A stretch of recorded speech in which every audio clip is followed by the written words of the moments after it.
Alright mga books, so ang oras natin alas 2. So kakaroon daw ng malakas na storm mga in between 3 to 10 AM in the morning. So ngayon alas 2 pa lang, check natin sa labas kung ano na ang sitwasyon. Actually panay ang message yung emergency alert na lahat daw kung maaari sa loob lang ng bahay. So first time natin ma-encounter yung ganitong mga pangyayari, pero ingat pa rin tayo. So uwi kami alas 7, kung malakas masyado yung hangin, takbong mayaman na lang siguro, makarating lang sa bahay. Lalabas tayo, tingnan natin kung gaano kalakas yung hangin mga ganitong oras. Actually hindi pa to nag-start alas 3 daw. So ngayon alas 2 pa lang, update tayo, tingnan natin sa labas kung ano yung makalakas. Yun. Ay, grabe. Ayay. Ayay.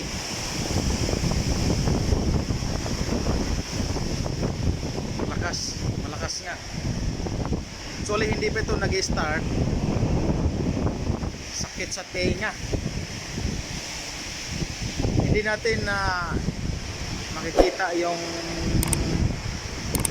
mga puno ng kahoy kasi madaling araw, alas 2 pa lang. So, ang makikita lang ninyo dyan yung wapong muka. Yung mga kahoy hindi nyo makikita.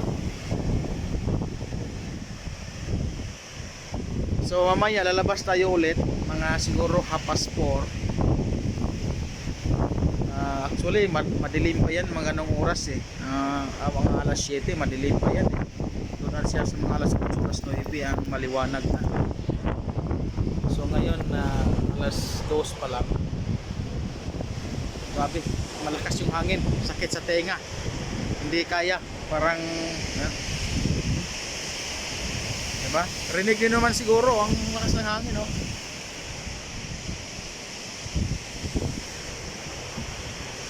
Lumabas lang tayo saglit, update lang tayo, update. Pag ganito kalakas ang hangin, hindi ako sigurado kung kaya ito ng ating patsero. Grabing lakas. Buti yung kahoy dito matibay.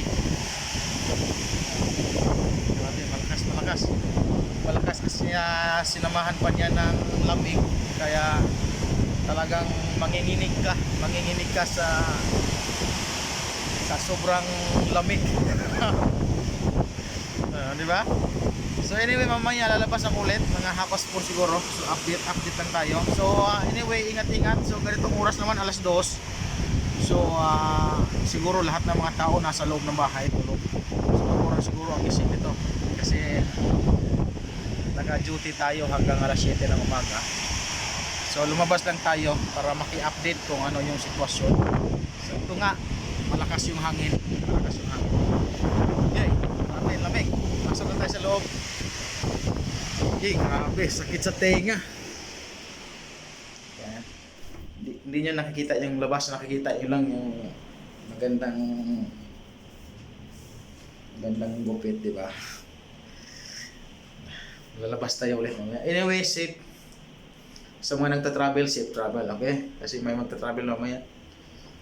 Magti-train na mamaya si Life So, safe naman yun. Ta-train. Tiwala ka lang sa driver. Inaabangan ko rin yung live ni Uncle mamaya kung ano yung lulutuin niya para karoon tayo ng mga ideas pa, mga technique kung ano yung mga ingredients na gagamitin niya, kung paano pagpatak niya ng mga asin, pag ganon pagpatak niya ng asin, magaling yun. Anyway, thank you so much. Lalabas ako ulit mamaya mga 4:30 siguro. So ngayon alas 2 pa lang. So anyway, thank you. Don't forget to like, share, and subscribe, of course. Yes! Bye! Thank you! Yeah. Pala ito maglabas.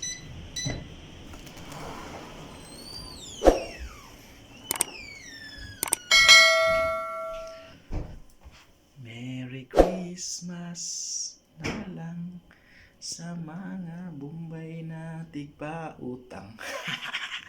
Hindi na tayo nantahin baka makapirate tayo dyan. Thank you so much for watching. Bye!